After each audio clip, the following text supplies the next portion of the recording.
Salut à tous et bienvenue dans ce nouvel épisode d'Open Thunder, le seul podcast français sur la franchise d'OKC. C'est Pierre qui vous parle. Je suis très heureux de vous retrouver pour ce débrief du match 4. Un nouveau match du premier tour remporté par OKC, un nouveau sweep pour la troisième année consécutive face aux Suns. Comme pour le match 3, on est entre vieux, Tom, comment ça va?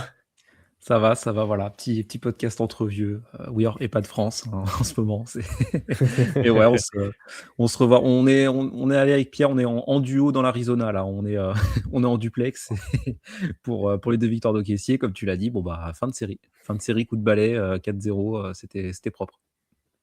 Ouais, c'était plutôt maîtrisé, on va en reparler. Bon, on enregistre un peu plus tard que d'habitude, on s'est permis de se reposer un peu plus. On est le lendemain du match, mais on va revenir sur ce match-là. On va aussi revenir sur la série qui, du coup, bien sûr, s'est conclue. Avant ça, comme d'habitude, abonnez-vous partout, toutes les plateformes d'écoute, YouTube, Twitch, etc. Parce que l'aventure d'OKC va continuer, au moins jusqu'au second tour, qui s'annonce aussi palpitant. On verra qui OKC affronte avec. Bon, ça penche côté Lakers pour l'instant, mais on sait jamais ce qui peut arriver en NBA. Mais il y aura pas mal de choses à dire à suivre, donc n'hésitez pas à vous abonner partout, encore une fois. Bon, ce match 4, petit résumé pour commencer comme d'habitude, et j'ai envie de dire comme d'habitude aussi, le début de match, il n'était pas en faveur d'OKC. Ça, c'était le dénominateur commun de toute la série.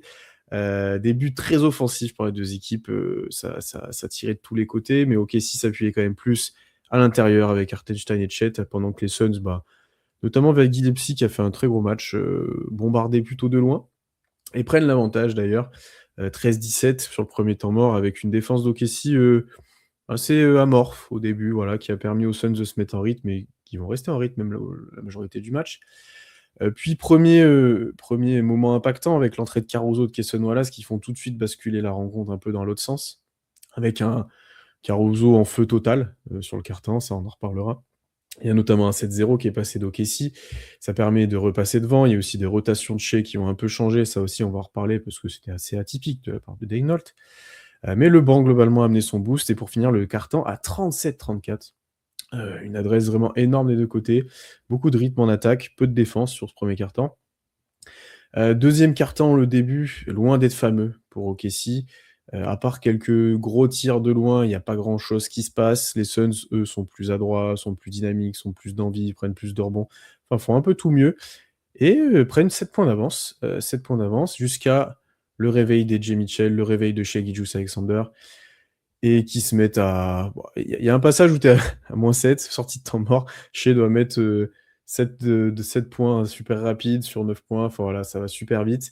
Ça tire de partout, on reprovoque un peu de turnover. On passe notamment à 18-7 à Phoenix, et tout ça pour prendre 8 points d'avance à la mi-temps. Et juste la petite stat, OKC à la mi-temps était à plus de 60% au tir et plus de 60% à 3 points. Notez-la bien, celle-là. Pour un futur Thunder Quiz, ça pourrait arriver, ça arrive tellement jamais. Ça arrivera Ça, pas c'est... souvent. Non, ça, voilà. Deuxième mi-temps, on part un peu sur les mêmes bases qu'au début de match. Cette fois, les Suns tirent toujours beaucoup, mais avec un Booker qui se réveille un petit peu. Booker, on en reparlera, qui n'a pas été fabuleux sur cette série. Mais il y a une grosse domination d'OKC dans la raquette, avec Hartenstein qui fait un énorme chantier. Chet qui, bien sûr, que j'ai mis MVP, qui a fait un gros match. Et puis, petit à petit, les Suns baissent un peu de rythme, perdent de l'adresse et l'écart se creuse. On passe plusieurs fois à plus 15. Et là, ils trouvent des ressources, ils réagissent, ils profitent de quelques maladresses côté OKC, quelques actions un peu mal menées, quelques contre-attaques. Et Brooks Green met un 8-0 à OKC, et ça permet à Phoenix de revenir. Et ils tentent d'ailleurs aussi du small ball en face, on en reparlera peut-être, ce qui nous permet de les sanctionner à l'intérieur. Mais globalement, on s'en sort bien sur la fin de quart-temps, puisqu'on arrive à rester à +8. Il y a quelques actions qui basculent un peu, notamment sur la dernière minute, qui avantagent bien OKC. Et puis au final, le dernier quart-temps, malgré des Suns vaillants, j'ai envie de dire, qui n'ont rien lâché jusqu'au bout, l'écart va être assez stable, autour de 8, 10, 12 points, avec Mitchell qui met des gros tirs, avec Shea qui est toujours en contrôle. Globalement aussi d'autres role-players qui se montent, un Cason Wallace par exemple qui a été plutôt bon, on en reparlera. Chet qui fait un gros match au global.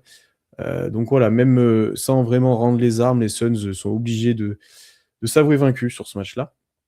Et ça finira quand même sur un gros score. 131, 121, 122, j'ai plus en tête. J'ai même pas noté le score d'ailleurs. On en parle rarement du score en fait. C'est, 122. 131, 122, 131-122. ouais, j'avais à peu près juste. Voilà, globalement, OKC s'en est bien sorti, a maîtrisé la globalité du match. Enfin, en tout cas, on a le sentiment là. Bon, Tom, est-ce que sur ce match-là, tu as eu quelques doutes, voilà, est-ce qu'il y a d'autres choses qui t'ont marqué? Bah, des doutes non, parce que, comme je l'ai dit au match 3, on menait 2-0, match 3, je vois pas pourquoi je stressais. Bah, là, on menait 3-0, je vois pas pourquoi j'aurais Mmh. stressé sur le match 4 non plus. Mais c'était un match surprenant parce que comme tu l'as dit, c'était offensif. Je m'attendais pas à ce que ça parte autant comme ça. Tu regardes le match, OKC shoot à 17 sur 34 à 3 points sur le match. Incroyable. 50% au tir à 3 points, c'est exceptionnel. C'est la seule fois des playoffs que ça arrivera, hein, donc profitez-en. Matez le replay si vous voulez voir de la banderille de loin, surtout avec, certains joueurs de l'équipe qui ont, notamment, le petit Alex Caruso dont tu as parlé à 4 sur 6 à 3 points. Voilà, ils étaient en feu total, le Thunder. Et les Suns, ça s'est un peu calmé. Au final, ils shootent à 36% à 3 points, à 14 sur 39, mais ils étaient partis très très fort. Et comme tu l'as dit, notamment Gillespie qui il plante ses 6 premiers tirs à 3 points. Ouais. Gillespie dans le match, et après il en met plus un. Mais ouais, c'était parti très très fort là-dessus et très offensif. Malgré tout, vous regardez la rotation d'OKC, ça reste quand même. C'était pas un match offensif avec du coup OKC qui a pu mettre plus d'Isaiah Joe, de Jared McCain, etc. Non, non, c'était juste qu'Alex Caruso et Cason Wallace c'était à droite, donc, donc on a mis nos tirs. Mais oui, c'était assez surprenant. Est-ce que c'était le plan de jeu de Philly de se dire, bah en fait, si on part sur un match défensif, on n'arrivera pas à battre OKC qui est une défense historique, donc essayons de, essayons de mettre du rythme d'aérer le jeu le plus possible, quitte à concéder des points de l'autre côté. Peut-être, mais en tout cas, c'était un match agréable à regarder. En plus, si on regarde côté Thunder, il y a eu 28 passes décisives sur les 44 paniers, donc le ballon circulait plutôt bien aussi. Et on en reparlera sur certaines individualités qui ont brillé là-dessus et qui ont Mmh. bénéficié ou créé ce mouvement de balle. Mais ouais, c'était un match surprenant parce qu'offensif, mais c'était agréable. Et pour le coup, j'ai pas non plus tremblé sur la victoire d'OKC. Tu as dit, il y avait un petit éclat en début de match, mais qui a vite été repris. Et en fait, le Thunder a plutôt bien géré la rencontre là aussi. Donc, pour le coup, malgré quelques tentatives des Suns, j'ai pas tremblé plus que ça. Et c'est une victoire plutôt maîtrisée encore, même s'il n'y a que 9 points. C'est une victoire plutôt logique en tout cas. Ouais, bah, tu vois, l'éclat au début de match où tu es à -7, tu te dis: «Ah, il y a peut-être un petit espoir pour eux». Et Shai avant a pas fait grand-chose, il y a eu quelques actions et tout. Tu prends temps mort, il ressort de là, il te plante direct des trucs, Mitchell remet des tirs, tu vois? C'est trop et tu recollé en 1 minute, tu as quasiment recollé au score, quoi. Tu vois? C'est trop c'est trop, je crois qu'il sort temps mort, il met un pull-up à 3 points. Après, il y a un autre tir, enfin, tu vois? Bon, c'est compliqué pour les Suns. Ouais, c'était agréable à regarder, très offensif. Je me suis retrouvé à être frustré de pas avoir assez de défense encore une fois, donc ici, ça me frustre un peu Un petit peu quand on n'est aussi, pas ouais. dominant comme on doit l'être. Alors, je suis plus frustré quand l'attaque fait rien, mais là, ça me frustrait en défense de voir ça. Parce qu'un match où OKC tire à 50% à 3 points, normalement, c'est un massacre. Ça veut dire que souvent, tu cours, tu as des ballons, enfin voilà, normalement, il y a aucun monde où ça finit à 9 points d'écart, mais comme quoi les Suns ont trouvé des solutions offensives, on en reparlera. Ouais, c'est plus ça qui m'a fait frustrer. Après, voilà, le gros point positif, c'est l'attaque, où pour le coup, et dès le début de match, on a senti un plan de jeu bien différent que ce qu'on a dit sur le match 3, où tu as, bombardé à l'intérieur, mais alors, vraiment que ça soit sur drive ou pour finir ou pour faire une petite passe à Hartenstein ou Chet, ils ont été très bien servis là-dedans. Pour du jeu entre eux, voilà, globalement tout le match, tu t'es vraiment appuyé là-dessus. Et puis alors le moment où les Suns ont décidé de jouer un peu petit parce qu'il y avait des fautes, parce que Flemings aussi voulait le tenter, enfin voilà, il y avait plusieurs, raisons qui peuvent expliquer ça. Hartenstein a fait un chantier monumental, 7 rebonds offensifs. Il y a même une action, je l'ai tweeté, je crois que j'avais jamais vu en playoff en tout cas, où il se retrouve avec Booker qui défend sur lui sous le cercle, ou je crois que c'est Booker sur cette action-là, ou l'action d'après c'est Booker.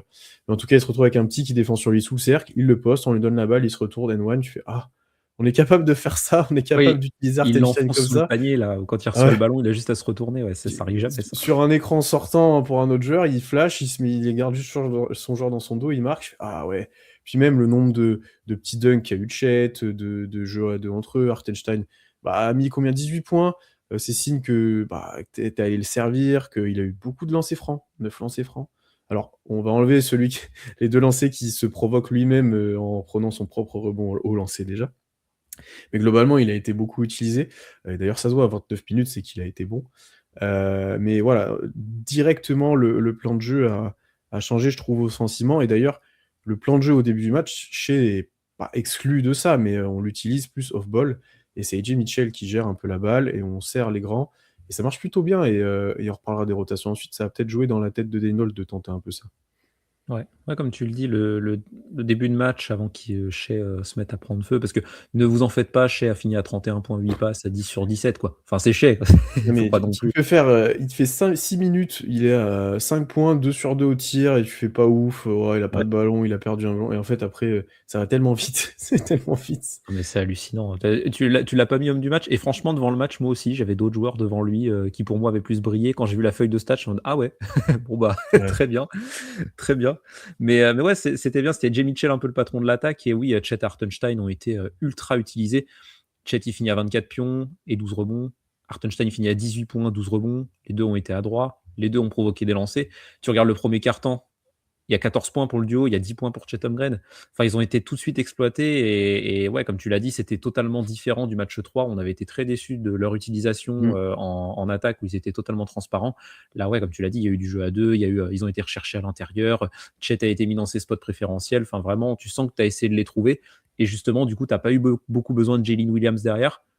Tant mieux parce que son entrée était pas dingue. Mais il a joué même pas 10 minutes parce qu'en fait, ton duo à l'intérieur faisait le taf et que tu pas spécialement besoin d'avoir beaucoup de relais derrière, quoi, juste pour dépanner sur certaines minutes où tu dois les faire souffler. Mais sinon, ouais, ils ont été bien exploités et bon, j'en reparlerai par la suite, mais ouais, Jay Mitchell a beaucoup apporté dans la capacité à trouver Ouais. les intérieurs, a vraiment été excellent là-dedans. Donc là, on parlait aussi du match 3 où il avait des œillères. Là, vraiment, c'était beaucoup mieux. Et c'est aussi pour ça que tu avais du jeu d'attaque aussi bon que ça et que tu as pu trouver des tirs ouverts par la suite pour bah, notamment AJ Mitchell lui-même aussi, hein, qui finit à 4 sur 6. Mais tu as réussi à avoir des tirs ouverts parce qu'à l'intérieur, les Suns étaient complètement aux abois. Et on le voit sur ce match. Oso Ighodaro, c'est peut-être le match où il a le moins d'impact Mmh. sur le terrain. J'ai pas beaucoup de souvenirs de bonnes actions d'Ighodaro, là où il nous avait pilonné Il y sur a le match 3. Ouais, Là il y c'était a plus une passe compliqué, quoi. backdoor qui était intéressante, que je pensais pas qu'il était capable de faire à un moment, mais Ouais. c'est de l'autre côté du terrain. Mais ouais, il a pas été fabuleux, ouais, sur ce match-là, ouais. C'est pour ça qu'ils tentent de jouer petit aussi, hein. Ils ont essayé de prendre le contre-pied de cette domination, en jouant petit. Bah, ils ont essayé de mettre Malouache 5 minutes, mais Malouache, c'était compliqué. Ah, Donc, c'était dur. Fleming, c'était un peu plus intéressant. Il y avait notamment défensivement 2-3 trucs qui étaient pas mal de J'aime la j'aime part bien de ce Fleming. joueur-là d'ailleurs, et je pense que Ouais. la fanbase de Phoenix aime bien et a en espoir en lui, ouais. Bah, s'il développe un bon tir, Mmh. ça peut être un genre de stretch 5 ou un grand poste 4, ça peut être vachement intéressant. Mais ouais, il est pas mal. Mais oui, ils ont tenté du small ball, et cetera. Ils avaient pas de solution, quoi. Et puis, bah, comme j'ai dit, on a shooté à 50% à 3 points, mais on a été très fort à l'intérieur aussi. Bah, ce premier quart-temps où Chet est ultra performant, OKC fait 10 passes D sur 15 paniers tentés et shoot à 11 sur 14 à 2 points. T'es inarrêtable. Inarrêtable sous le cercle, c'est comme ça que tu fais ton run pour revenir. Ouais. Enfin, vraiment, c'est impressionnant. Sur le match, tu provoques 30 lancers. Enfin, vraiment, t'as dégommé le secteur intérieur des Suns et il fallait parce que bah, ils sont sous-peuplés dans ce domaine-là. Donc, c'était un peu une anomalie le match 3. Là, t'as rectifié ça. Moi, je crois que même au début du match, genre, tu 15 de tes 16 premiers points ou 17 sur 18 qui sont dans la raquette. Le seul que tu Mm. pas mis, c'est un lancer franc, donc vraiment, tu appuyé là-dedans.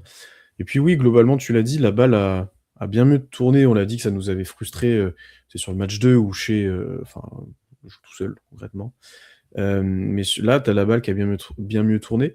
Et à l'image de ça, il y a plusieurs actions où, bah, tu as des actions où c'est pas toujours efficace, mais tu as Cason Wallace qui a un drive ou qui a un peu de ballon. Tu as des actions où c'est Caruso qui bouge un peu plus et qui se retrouve tout seul, et cetera. Enfin, tu as des actions où, on s'est un peu plus passé de Shai et de AJ Mitchell, ce qui est dur quand même sur la globalité du match, mais où en tout cas ils étaient impliqués différemment et il n'y avait pas que eux d'impliqués. Bon, il y a toujours des actions qui ont marqué, on en reparlera quand on parlera de Mitchell, où il le regarde jouer, où il est obligé de faire de la tunnel vision parce qu'en fait, il lui donne la balle, il fait: «Bah tiens, t'as un match-up favorable, vas-y débrouille-toi». Donc ça, c'est assez embêtant.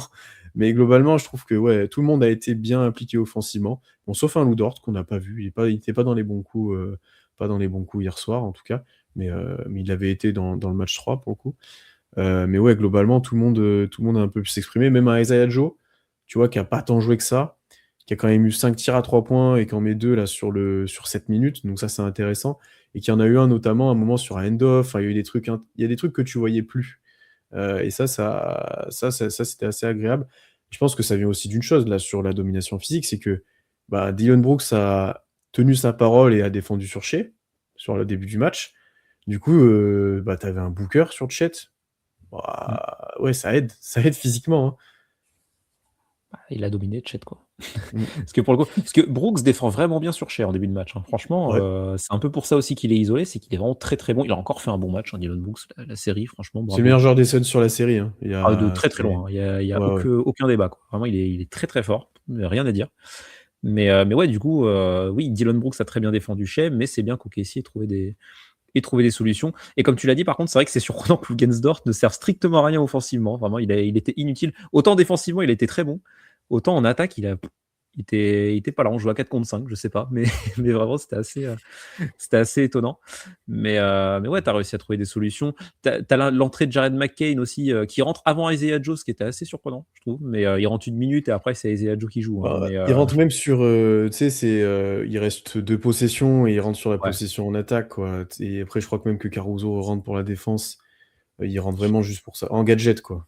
Ouais, mais tu vois, c'est étonnant qu'il ait pas tenté Joe là-dessus. Tu te dis: «Bah, autant mettre Joe parce que tu vas le faire jouer dans le second Mmh. quart-temps», mais non, il a mis McCain, ce qui Ouais, c'est était vrai. ce qui était étonnant.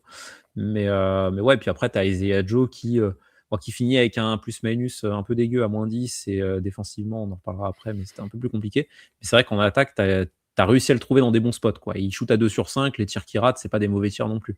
Donc c'est plutôt bien et ouais, tu as développé de toute façon du très bon jeu offensif et ça a été sublimé par, l'adresse des joueurs, de joueurs qui ne rendent jamais leurs tirs d'habitude et on peut peut-être en prier sur les 3 tirs à 3 points de Caruso dans le premier quart-temps, Non, mais il est bouillantissime le mec, quoi.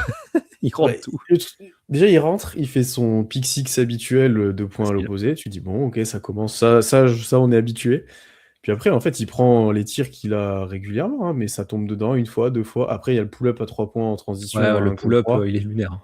Bon, là, tu te dis: «Ou qu'est-ce qu'il fait?» Mais en fait, bon, bon, tout va bien et après, il a quand même petit check quand même. Il a retiré direct: «Bon, calme-toi Alex, c'est bien».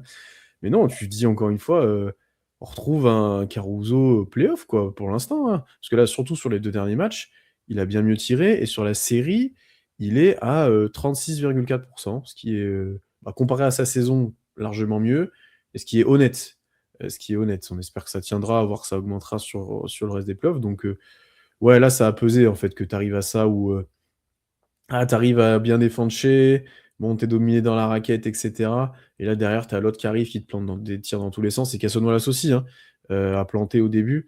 Ouais, ça fait mal, pour le coup, pour les Suns et c'est pas forcément ce que tu attendais parce que Wiggins a pas eu la balle, quasiment. Il a eu un tir, qu'il a mis, alors qu'il a joué quand même 11 minutes, c'est pas si inintéressante que ça. Enfin, tu vois, tu as vraiment eu, vraiment juste Caruso et Wallace qui ont apporté en sortie de banc, quoi, qu'on a pu voir un petit peu. Il y a Joe, mais ouais, 7 minutes, je sais même pas si c'est compliqué à juger, quoi. Et après, tu as parlé des plus-minus, les plus-minus sur ce match ont aucun sens. C'est Bah, disons ininterprétable, que c'est Shai, il a un plus-minus, il est à -7. Du coup, sans ouais, Shai, tu es à +16. C'est vraiment, tu non, as mais dégommé les Suns sans Shai, quoi. C'est quelque chose, hein. oui, tu vois? Et ce qui est fou, c'est que Dillon Brooks joue 41 minutes, presque 42 et il a +1 et enfin, Ouais. tu vois? Ah, sans Dillon Brooks, ouais, il Et coûte cher. Et enfin, tu Gillespie à vois? Il y a -27. Vraiment, il y a des des trucs c'est rigolos dur à comme ça. analyser, parce que bon, bah, enfin, mais je trouve que voilà, globalement, peut-être pour conclure sur ça, c'était peut-être le meilleur match offensif de la série, même à n'en pas douter. Ouais. Après, il y avait ceux avec J-Dub, parce que J-Dub était très fort, mais c'était différent. Mais là, vraiment, collectivement, c'est le match le plus abouti, je pense, offensivement. Ouais, parce qu'en plus, ton attaque a enfin, là où, par exemple, le game 1, ta défense, c'est le moteur de l'attaque et en fait, tu scores tout le temps parce que tu fais une tonne de transitions, tu es Mmh. tu es inarrêtable. Là, tu as vraiment, même sur demi-terrain, créé des décalages, quoi et ça, c'était intéressant et même, enfin, globalement, tu as gagné la bataille des possessions alors que si on regarde les stats, on est tu censé l'avoir perdu, tu as pris 8 tirs de moins. Mais par contre, tu as provoqué 14 lancers de plus et tu as réussi à provoquer tes pertes de balles en plus, tu as réussi à prendre du rebond offensif. Mmh. Finalement, si tu as pris moins de tirs, tu as gagné la bataille des possessions parce que tu as été, ultra agressif au panier et que tu Ah, as provoqué beaucoup de déchets dans la défense adverse, quoi. je trouve que le défaut, bah, tu vois, tu as parlé des pertes de balles, c'est le pire match sur ça. C'est là où tu en perds 16 et eux, ils en perdent Ouais. 12. Après, ça vient aussi de la fin de match où ils pressent tout terrain et c'est un peu le bordel, des 2 côtés. Mais là, tu sens peut-être que tu as un peu plus bougé la balle, un peu plus servi dedans, un peu enfin, tu vois, tu as eu Hartenstein qui a échappé des ballons, tu as eu plein de choses comme ça, où, bah, ça se voit que tu as pas fait que de la driblaille et des joueurs qui forcent pour tirer, quoi. Ouais. Après, c'est très gonflé par la fin de match parce que tu perds 8 ballons Ouais. dans le 4e quart-temps. Vraiment, Ouais, tu regardes à la mi-temps, tu perds 5 ballons et Phoenix en perd 10. Donc en fait, tes provocations de perte de balles, tu les as finalement. Donc ouais, c'est sur la fin de match, tu as fait un peu n'importe quoi oui. face à la défense des Suns. C'était un Mais peu, eux aussi faisaient n'importe quoi, hein. Ils ouais, faisaient faute, enfin, c'était ouais, c'était c'était étrange comme fin de ouais, match, on va dire. Mais bon, globalement, tu as réussi à trouver quand même des ressources et bon, on en a déjà parlé, mais les 7 rebonds offensifs d'Hartenstein, ils ont pesé, hein. Ah, il a pesé très, très fort Hartenstein sur ce match, hein, ouais, vraiment, et puis je sais pas si ça compte en rebond off, mais quand ils provoquent une faute en allant en rebond off, tu vois, c'est mmh, encore pire. Parce que là, tu as le jeu enfin, voilà, c'est ça pèse encore plus sur leur défense, quoi. mmh. Puis tu Ça, as je on pense. l'a dit, 9 lancers provoqués, enfin, ouais, il a été excellent, franchement, Isaiah Hartenstein, surtout sur le volet offensif où il a été, hyper précieux et on a même vu, on en a parlé sur les séquences avec Joe McCain, un peu de hand-off et cetera, donc c'était, Tout petit peu. un petit peu, ça Huit reste, ça 8 reste sur petit, 9 au mais lancer, hein, et le ouais, seul il qui les met loupe, en il prend plus, un hein. rebond off.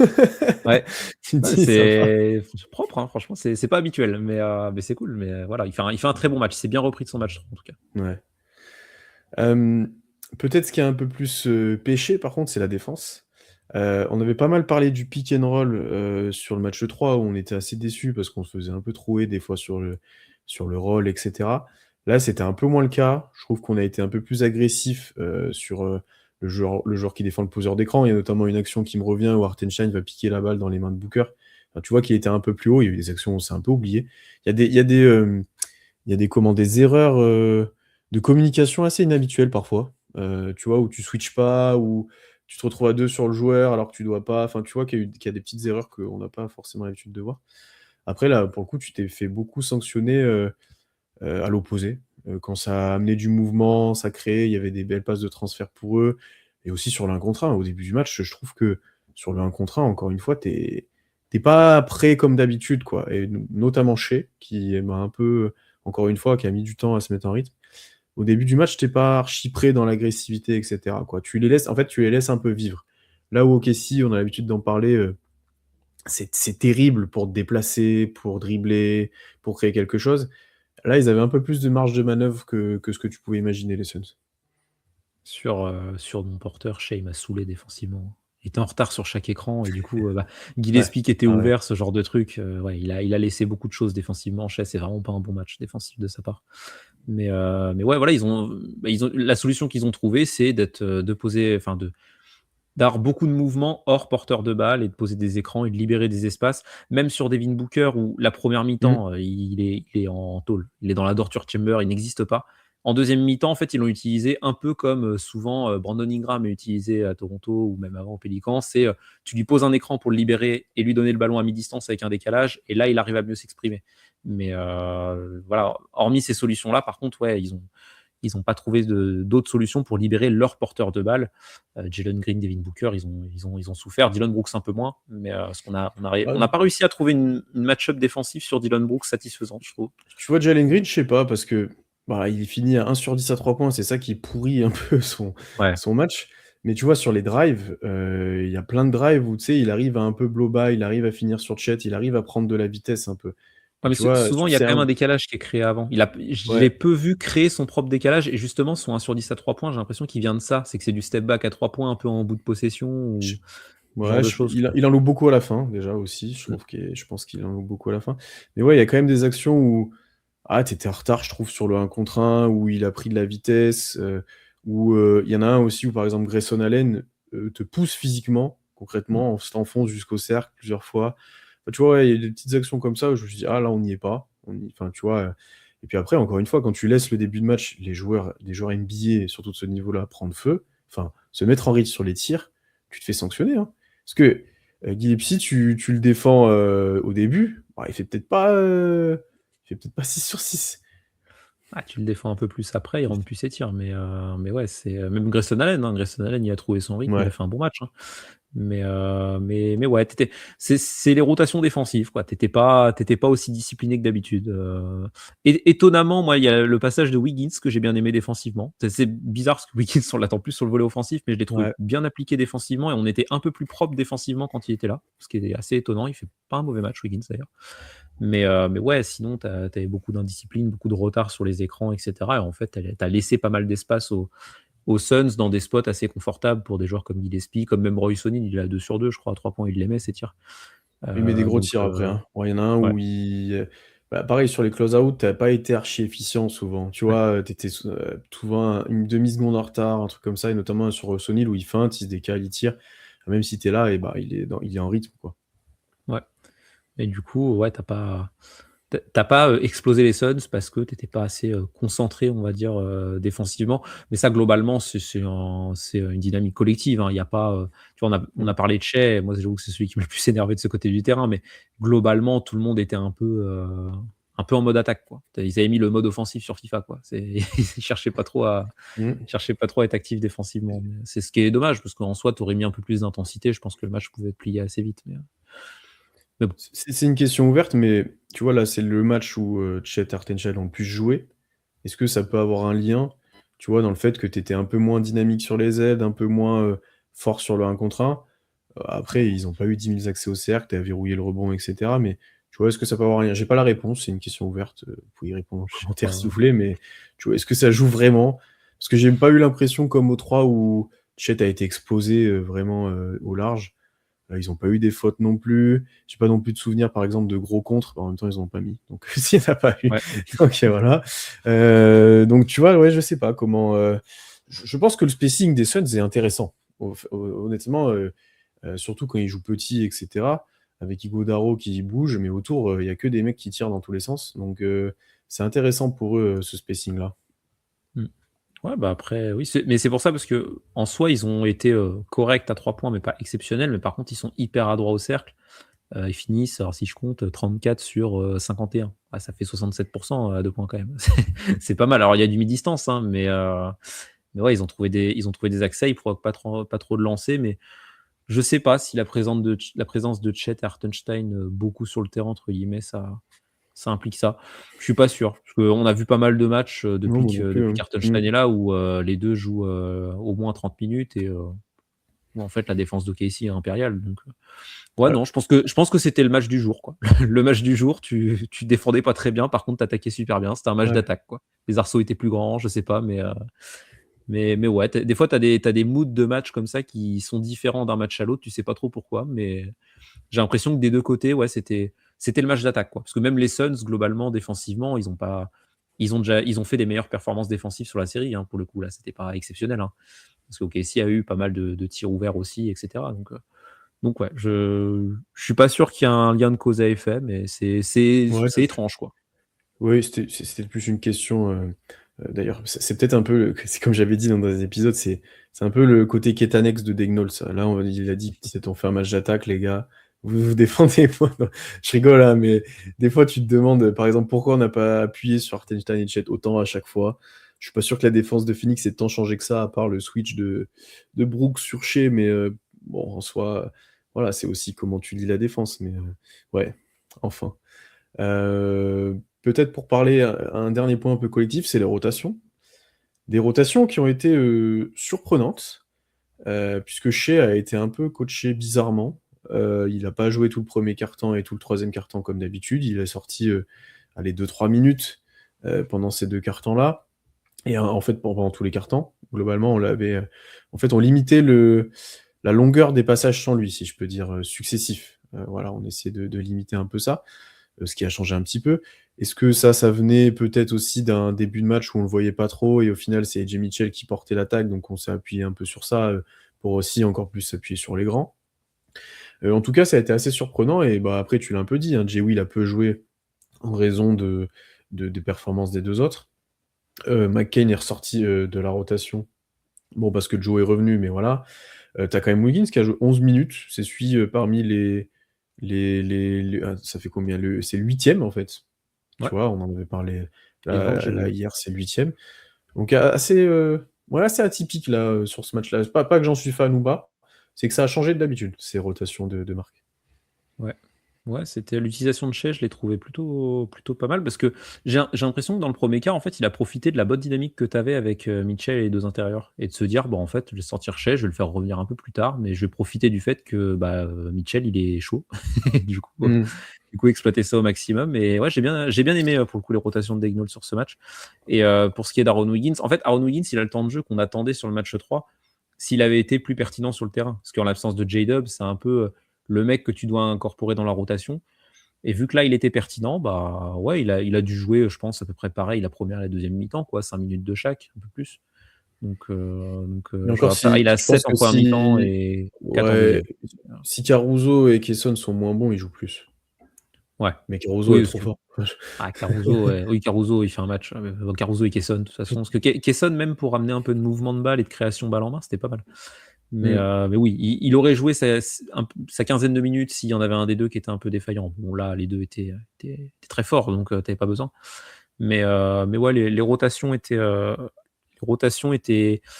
surprenantes, hormis du coup le fait que McCain sort de la rotation, comme tu l'as dit, parce qu'on le savait un peu au Game 3, c'est Isaiah Joe qui tient la corde. Et moi, j'avoue que j'étais surpris déjà de voir McCain jouer même 30 secondes dans la rotation. Tu vois, je me suis dit, non, il va mettre Joe, il va pas s'embêter. Mais ce qui se comprend, hein, Joe est un peu plus fiable pour jouer en playoff cette année. Donc ouais, mais l'utilisation de Shea en tout cas, et donc des autres par conséquence, était intéressante. Surtout, peut-être que ça a permis à Shea aussi de se remettre dedans, entre guillemets, après le début de match un peu discret, où quand il est rentré sur le terrain, directement, tu l'as vu scorer. Voilà, il a commencé à débloquer son compteur et à enchaîner. Donc ouais, ou peut-être aussi qu'il voulait surprendre Jordan Hott, parce qu'on a vu que Dillon Brooks assez tôt, il allait matcher les minutes de Shea défensivement. Et que tu avais vraiment dans l'idée de mettre Dillon Brooks exclusivement sur Shea en match-up, et de se dire, si je sors Shea, que je le fais revenir, etc., ça peut foutre un peu le bazar dans les rotations en face. Donc peut-être. Mais en tout cas, c'était plutôt bien senti. Et là où le match 3, au niveau des rotations, il y avait 2-3 trucs, on pouvait se dire un peu bizarre, entre guillemets. Bon, là, c'était plutôt bien vu, je trouve. Ouais. Je pour Shea, je sais pas comment me placer parce qu'on a les repères, tu sais, quand il est, début de deuxième, tu sais que début de quatrième, tu plus ses minutes et j'ai le sentiment que quand il sait qu'il va sortir et ça a été le cas hier, même quand il sait qu'il va sortir, il accélère, tu vois? Il va mettre, 5 points d'affilée avant de sortir. Tu vois, tu soignes un peu tes stats, tu donnes tout, tu sais que tu vas te reposer. Donc je sais pas comment optimiser ça. Faudrait le faire sortir souvent qu'il non, non, mais j'ai le sentiment qu'à chaque fois qu'il sent qu'il va sortir, il accélère un peu et cetera. Donc je sais pas, encore une fois, pareil, je sais pas dans quelle mesure, les rotations de Daigneault étaient adaptées à la forme du moment ou si c'était prévu en amont. Tu vois, pour Shea, par exemple. Là, j'ai tendance à dire c'est selon la forme du moment, quand on voit les Ouais. minutes qui ont augmenté pour Chet et Hartenstein. Mais tu vois, ouais, je sais pas dans quelle mesure tu peux prévoir tout ça, et cetera. Mais dans tous les cas, ouais, j'ai préféré les rotations, hier que sur le match 3, ça c'est sûr, mais mon match 3, tu avais des problèmes de faute, enfin des problèmes de faute anticipés, parce qu'en vrai, il y avait pas de problème de faute, c'est, des problèmes de faute anticipés. Mais ouais, je sais pas, on verra sur la suite qui, tire son épingle du jeu parce que ça risque d'être différent déjà selon le match-up. Bon, même si c'est les Lakers notamment, c'est assez différent. Est-ce que tu voudras, on en parlera en preview, les sanctionner leur défense ou est-ce que tu voudras défendre leurs, stars si elles sont là? Ça va être le grand débat. Bon après, en fait, encore une fois, je trouve qu'on s'embête pour un problème de riche, vraiment, surtout quand tu as Caruso et Cason qui jouent comme ça. Jay Will, tu pouvais le faire jouer bien plus, hein, c'est juste que tu as 2 mecs, trop forts devant et qu'il est pas scandaleux encore une fois. Enfin, tu vois? Là, on est surpris de ça parce que d'habitude c'est très, structuré, cadré. Mais globalement, ouais, c'est encore une fois un problème de riche. Il y a pas toutes les équipes qui a ça. Demander à Détroit comment ils galèrent. Demander à plein d'autres équipes, c'est plus galère que ça. Détroit, il serait bien content d'avoir Jalen Duren à son niveau, tu vois. Ils ont un casse-tête un peu insoluble à gérer. Mais oui, de toute façon, après Daigneault, tu utilises la rotation qu'il a à dispo, mais on le savait dès le début des playoffs. Bon, on avait compté J-Dub dans la rotation, mais tu avais une rotation à 8, quoi, qui était sûre.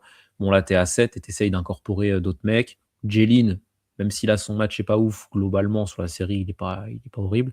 Mmh. Wiggins, son match 3 était pas bon, mais là, son match 4 est pas trop mal, donc pourquoi pas. Et Isaiah Joe, tu sais qu'il va jouer, il va jouer aussi quelques minutes. Donc, globalement, on les connaît, les hommes qui vont aller sur le terrain.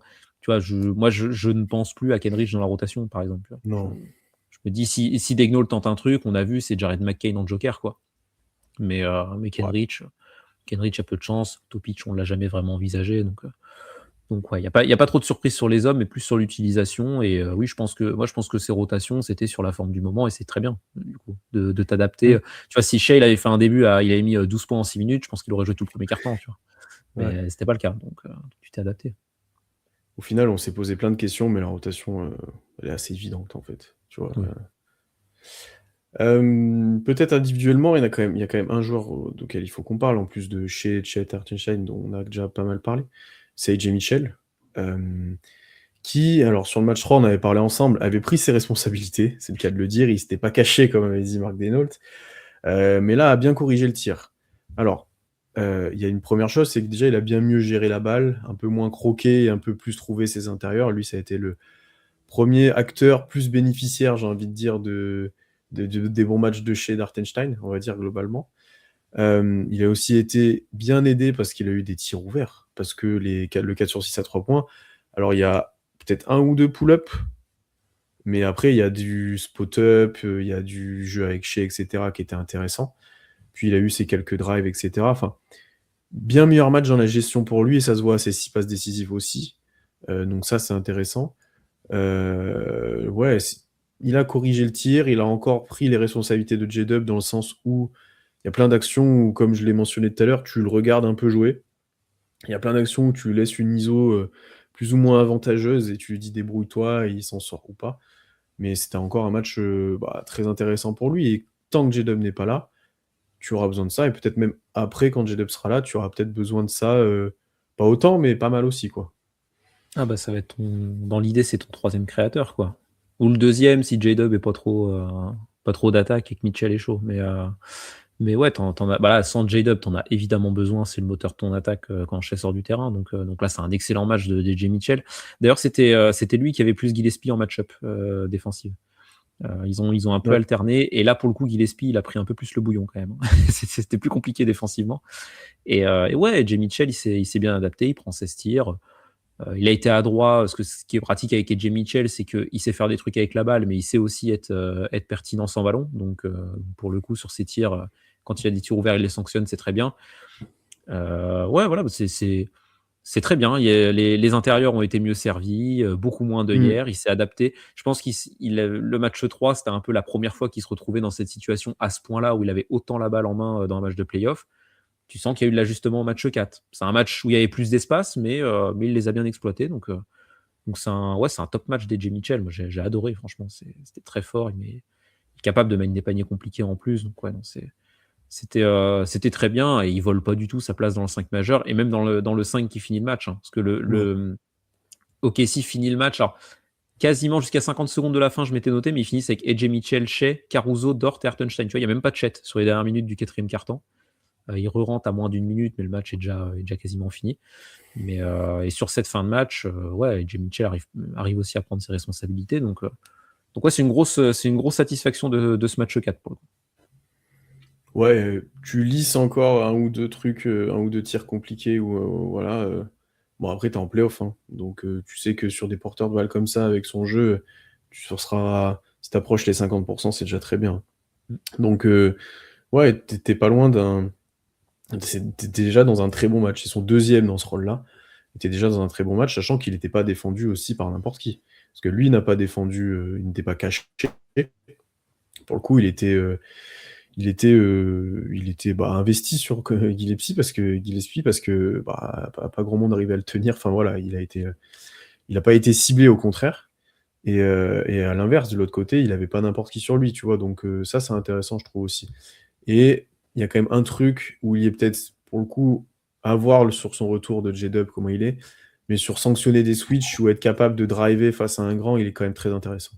Au-delà Ouais. de tout ce qu'on a pu voir, tu vois que là, il a potentiellement cette capacité à, si un pivot switch sur lui, je vais pouvoir créer quelque chose. Et c'est pas forcément que du drive, ça peut être du tir aussi, mais il peut créer quelque chose. Oui, là, de toute façon, c'est un super joueur de drive, hein, AJ Mitchell, hein. C'était un peu le alors on parlait de scoring polyvalent, mais même l'an dernier, quand tu voyais jouer AJ Mitchell, tu voyais que sur drive, il y avait un truc quand même. Donc là, cette année, c'est beaucoup plus flagrant, parce qu'il y a beaucoup Mmh, plus de mmh, mmh. volume, qu'il a progressé et cetera, mais et qu'il est un peu plus costaud.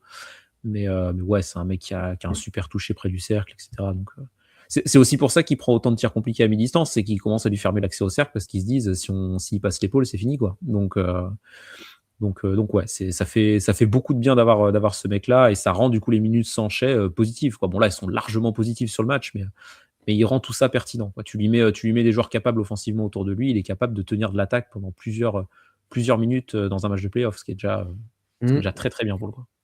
Ce qui est déjà un énorme upgrade par rapport à l'année dernière, qui a Mmh. été beaucoup discuté, mais ce qui est déjà énorme, c'est un rôle que t'attendais, sur lequel t'attendais J-Dub et lui, il est en train de le prendre un petit peu aussi sur ses épaules, donc ça c'est peut-être la bonne nouvelle, de ce premier tour. Enfin, en l'absence de J-Dub, on aurait préféré que J-Dub soit là. Ça aurait été un peu plus simple aussi. Ah, autant avoir les 2 sur le terrain tant qu'à faire, tu vois? Si tu peux faire des Ouais, minutes Sanchez avec les 2, c'est encore mieux. Mais bon, ouais. il assure bien l'intérim, quoi. Ça me fait une bonne transition parce que, alors au-delà de ce match 4, c'est la fin de la série, remportée par OKC. On n'a pas pris le balai, je crois qu'on l'avait fait l'année dernière. On n'a pas pris le balai, mais voilà. Hem, Est-ce qu'il y a des enseignements pour toi à tirer vraiment de ces 4 premiers matchs? Peut-être pour la suite pour OKC? Est-ce qu'ils t'ont rassuré ou pas? Est-ce que tu le sens bien? Est-ce que tu le sens mal, Bah, au-delà de la volonté de revoir J-Dub assez vite, enfin et surtout à 100. Bah, rassuré, je sais pas, parce que dans le prono avec les gars, on avait tous mis 4-0, il y a eu 4-0. Globalement, c'est ce que je m'imaginais. Les Suns quand même accrocheurs. Il y a eu vraiment un blowout dans le match. Sinon, c'est des matchs gagnés de manière, solide, mais sans avoir, dégommé les Suns non plus. Mais tu été bon, quoi. Tu as été autoritaire, tu first seed, tu as assumé ton statut. Il y a pas eu de problème. Il y a un autre first seed dans ces playoffs qui n'assume pas son statut, donc au moins, c'est bien de le faire. Mais ouais, non, il y a quelques petits points individuels. Bah, AJ Mitchell, on vient d'en parler. Moi, je suis très satisfait de ce que j'ai vu. Je suis rassuré par le niveau de Luguensdort aussi. Là, Mmh. sur ce match 4, offensivement, on l'a très peu vu, mais défensivement, sur Devin Booker, il a fait un sacré boulot. Il n'est pas tout seul, hein, parce que même sur ce match-là, tu as des séquences de Cason Wallace sur Devin Booker qui sont quand même très intéressantes. Mais Luguensdort, globalement, il reprend un peu du poil de la bête, là. Après sa saison régulière compliquée, cette série, il a été négatif dans aucun match. Là, ce match 4, c'est peut-être son moins bon match de la série, et il est quand même pertinent défensivement, donc il est quand même utile, quoi, quand il est sur le terrain. Donc, tu vois, limite au match 3, on disait il a pas assez joué, Luguensdort, on voulait le voir plus, quoi. Donc ouais, non, c'est rassurant. Et l'autre enseignement, c'est qu'on voit à peu près qui va jouer. Je pensais pas que Jalen jouerait à tous les matchs. À Ah voir comment ça si, se. Bah, à si. voir contre les Suns, disons que c'est une match-up abordable, donc tu peux te permettre. Mais à voir s'il y a besoin de resserrer des rotations. Tu vois, si tu arrives demi de conf, finale de conf, tu es à 2-2, match 5, est-ce que Jalen est dans la rotation? Je suis moins sûr. Ça dépendra peut-être de la match-up. Mais ouais, mais hormis ça, globalement, c'est ce à quoi je m'attendais. C'est que tu as une rotation solide, tu as été dominant et que c'est une bonne match-up pour te mettre dans le bain, mais qu'il y avait pas lieu de trembler, quoi. 40 à 3 points sur la série Lou Dort, hein, Mmh. à Il est bon, hein. 6,7 tentatives par match. Après ça fait on n'en avait pas beaucoup parlé, mais sur le pas le dernier mois, mais les dernières semaines, il commençait de monter un peu en puissance aussi quand même, Ouais. c'était alors on restait sur des derniers matchs où il jouait avec, les two-way et cetera et on enfin ça servait à Ah, rien. il avait pas été Mais bon, les mais en même temps, il avait rien à faire Oui, sur le terrain, ouais, quoi. ouais. Mais les matchs, on va dire compétitifs, les derniers, il montait un petit peu en puissance et là, c'est vrai que c'est pour l'instant, bien sur cette 1re série. Ouais, moi de mon côté, bon les rotations, je suis pas tant surpris que ça, même pour Jay Will et cetera. En fait, je suis globalement même surpris par pas grand chose, mais ni en bien ni en mal, quoi. Bah, bizarrement, on n'a pas explosé notre adresse au tir, sans surprise, ça allait pas Étonnant. arriver et alors, oui, il y a un Caruso qui est capable de prendre feu, oui, il y a Dort qui augmente, mais bon, ça c'est pas un truc, une crise d'adresse collective. Bon après, vous pouvez me dire tant qu'il y en a un ou 2 qui mettent dedans, déjà ça change de certains matchs. Ça, c'est pas faux du tout. C'est peut-être pour l'instant ce qui est positif, c'est que presque à chaque match, tu as eu une aide un peu pour Shai, tu vois? Là, tu as eu du Caruso, il y a des matchs, tu as eu Dort, tu as eu Jalen Williams, ses premiers, tu as eu Chet, enfin voilà. Heu même si c'est pas archi régulier, tu as toujours eu des solutions qui sont un peu augmentées. Voilà. Je pense que c'est après 3 matchs d'ailleurs, Dort à 40 à 3 points. Je suis pas sûr que le quatrième ait été compté dans les stats que je vois. Bon, après, il prend 2 tirs, Hem, hein. Je suis pas sûr que oui, ça ça change. fasse Ouais, mais varier ça peut dans vite les stats. descendre. Ouais, mais bon, globalement, c'est bien. Ouais. Bravo Lou. Après moi, franchement, mon enseignement, c'est que alors oui, l'équipe a de la marge face à Phoenix. Oui, ça peut peut-être le faire au second tour et encore ça dépend qui tu joues et dans quel état de forme. Mais sans J-Dub, tu vas pas le Tu pas deuxième champion. tour déjà, ça sera pas la même mélodie et franchement le final de conf, ça passera pas et il faut J-Dub en Tu forme, je pense. Enfin, Oui, tu pas champion sans J-Dub. Bon ça non. on s'en doutait, mais même si tu es capable de très bien jouer même sans J-Dub et que pour moi, même la demi de conf, tu peux gérer sans lui, je pense. Mais à finale de conf, peu importe l'adversaire, Mmh. ce sera pas les Blazers l'adversaire, ce sera un des 3 autres. Donc donc il va falloir qu'il y ait J-Dub. Après, bah, ça sera pas Minnesota, je pense non plus, hein. S'ils passent au second tour, ça me Ah paraît compliqué si pour eux. Minnesota va en finale de conf cette année, immense respect, hein, parce qu'avec Ah Edwards ouais, qui s'est fait le genou et le tendon d'Achille, heu, ouais, DiVincenzo, ouais, ça serait fort. Ça serait très, très fort mais de le faire. Déjà, faut j'y qu'il crois pas passe la trop. série contre Denver. Ouais. Non, mais après, en fait, peut-être ce que je tire de cette première série, c'est qu'il y a moins eu de passages ultra dominateurs par rapport à l'année dernière, notamment au premier tour où, tu sais, tu mets un 20-0, 25-2 où enfin, il se passe plus rien pour l'équipe adverse. Bon, peut-être parce que les Suns sont un peu plus compétents que les autres équipes qu'on a vues l'année dernière et encore les Grizzlies n'étaient pas si nuls, Mmh. par passage. Mais je trouve qu'OKC a eu moins de gros runs, mais a plus une maîtrise totale et un peu plus sûr de ses forces. Tu vois, on en a parlé aujourd'hui, là où tu passes à -7, et ben, d'un coup, tu appuies un peu sur l'accélérateur, bon, il y a plus de problème, quoi, tu vois? C'est un peu moins où tu es obligé de enfin, où tu fais des énormes runs, où tu es dans la démonstration et cetera. Là, tu es un peu plus, sûr de toi. J'ai l'impression que l'année dernière, un peu plus en gestion, ce qui est bien ou pas, c'est à vous de voir si vous voulez une équipe qui roule sur tout le monde ou si une équipe qui se gère pour peut-être la suite. Et je sens quand même que cette équipe-là, surtout si J-Dub revient, mais peut passer la seconde aussi, en play-off. Et j'espère, parce que je pense qu'il faudra le faire si tu veux faire le back-to-back et au moins avancer le plus loin possible. Mais voilà, je j'ai pas l'impression que ça se soit donné à 10 000 quoi. Je pense que tu peux donner plus. Tu penses que Shai qui a mis 42 points, 8 passes au match 3 n'était pas à 100? Non, mais Non, mais bon. au-delà de ça, tu vois, tu sens que tu peux, défensivement, je pense que tu peux passer un petit cap encore. Il y a des passages, on l'a dit, là, sur les 2 derniers matchs où tu as fait mieux. Et offensivement, c'est dur à dire parce que oui, bah, Shai, là, il sera toujours fort. Donc c'est dur de dire qu'il est pas à 100, il y sera fort dans tous les cas. Mais s'il met 42 points face à la défense des Spurs, c'est pas les mêmes que face à la défense de Phoenix, quoi, si tu veux. Je Mmh. pense. Oui, c'est pas la même chose. Mais après, c'est dans toutes les campagnes de playoffs, c'est ça. Ouais. Quand tu es favori. L'an dernier, le Thunder, tu regardes les matchs 3 et 4 à Memphis, ils sont pas ouf, hein, les matchs d'OKC, hein. Tu les prends quand Non, c'est même, vrai. mais ils sont pas terribles. Un match 3, c'est un miracle, hein, de le prendre. Donc ouais, ça peut empêcher OKC d'être champion derrière.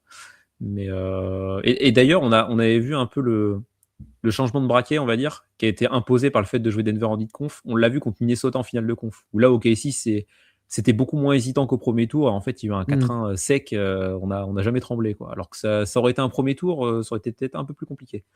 Mais bon, c'est aussi à ça que sert le seeding, hein. Tu as des premiers tours plus abordables sur le papier, donc faut en profiter. Mais oui, il va falloir passer la seconde. Et de toute façon, plus on va avancer dans les playoffs, plus les rotations vont se resserrer. Donc, tu as des mecs que tu vois là, comme dit Jared McCain, à quel point on le verra en demi de conf déjà? Tu le verras À pas. voir, à voir. Voilà, peut-être qu'il applaudira en demi-de-conf. Ce sera voilà, mais c'est bien qu'il ait joué au premier tour déjà, hein. Moi je misais pas forcément dessus, hein, donc pour le coup, voilà. Et puis même pour certains, de toute façon, tu sens que cette équipe, ouais, a une certaine, l'expérience de l'an dernier, quoi. L'an dernier, enfin, il y a 2 ans, tu étais en «découverte» entre guillemets, tu te fais taper par des Mavs plus réalistes, on va dire, que toi. L'an dernier, tu es favori, mais tu jamais vraiment été dans la peau du favori, au titre, et tu as réussi à assumer, mais tu as dû passer des caps en courte série contre Denver notamment, où c'était vraiment, la série, charnière de tes playoffs. Mmh. Là, tu sens que tu as, l'équipe championne en titre, qui connaît le chemin, qui est en gestion, hein, sur le premier tour, faut le dire, hein, même si, tu dois quand même t'employer jusqu'au bout pour gagner les matchs. Et on en a parlé, les Suns étaient quand même accrocheurs la plupart du temps, donc Ouais. c'était pas une équipe si facile à battre. T'aurais pu en lâcher un, pour le coup, hein. Ça aurait pas été si étonnant que ça. Mais ouais, t'as en gestion et t'as des mecs qui savent comment gérer une campagne de playoff sur la durée, quoi. Parce que là, le seul nouveau joueur que tu as dans ta rotation, c'est Jay Mitchell. Il était déjà dans le groupe l'an dernier. Juste, il jouait pas. Mais c'est le seul vraiment ajout que tu as. Sinon, le reste, c'est les mêmes gars qui ont été champions l'année dernière. Donc voilà, tu as géré ton premier tour plutôt sereinement, quoi. C'est vrai que par contre, t'as pas eu de clutch, mais tu vois, il y en a qui ont dit c'était facile, c'est du repos. C'était pas toujours du repos quand même. Notamment ce dernier match, tu regardes les temps de jeu, c'était pas repos, parce que Shea joue 37, Chet 34, Jay Mitchell 33. Alors, pour certaines équipes, c'est rien. Mais pour OKC, je pense que Chet, ça doit pas être loin de son plus gros temps de jeu de la saison. Jay Mitchell, c'est quasi sûr. Enfin, tu vois, il y a... Pour des rotations d'OKC, c'est assez rare que ça joue autant. Et d'ailleurs, sur la série, c'est les plus gros temps de jeu, hein. Sur ce match-là, Chet était à moins de 30 minutes de moyenne avant ce match-là. Donc non, c'était pas si simple que ça. T'avais toujours une petite marge, un petit... t'étais à un plus haut niveau que les Suns, donc globalement, ils s'accrochaient, mais t'étais meilleur qu'eux. Mais il fallait quand même assumer un peu ce statut et faire les choses correctement. C'est d'ailleurs ça aussi qui est souvent mentionné, hein, avec la mentalité qu'on connaît au Thunder. Donc ouais, c'est dur de pas être satisfait, mais je pense qu'on peut tellement faire mieux. Enfin, tellement. On peut faire mieux. Du coup, tu vois, je suis pas euphorique, quoi. Puis en fait, on Ouais. sait que ce premier tour, c'était une chauffe, j'ai envie de dire. Une chauffe bien réalisée, et qui d'ailleurs, OKC est le seul à avoir pas perdu sur ce premier tour, donc c'est un très bon point. On va en parler ensuite. Donc non, ça c'est agréable. Bon, il y a des équipes qui passeront en 5, hein. J'ai des noms en tête. Il y a une équipe dans Non, ça va aller pour Massachusetts. certaines, Je ouais. sais pas trop comment ils ont lâché un autre, hein. Franchement, Ouais. Dans le même l'équipe Texas au aussi, ça Texas. devrait être vite, Ouais, le vite fini, là, Texas, ouais. c'est le Texas, Mais c'est oui, pas les fusées, hein. effectivement. Ouais. Peut-être pour la suite. Alors, bon, déjà au moment où on enregistre, et sûrement quand vous allez écouter, puisqu'il reste encore une soirée NBA. Enfin, il y a une soirée entre. Là, il y a des matchs NBA cette nuit. Puis après, les Lakers jouent. Donc, ça dépend quand vous écoutez ça. Mais pour l'instant, OKC n'a pas son adversaire.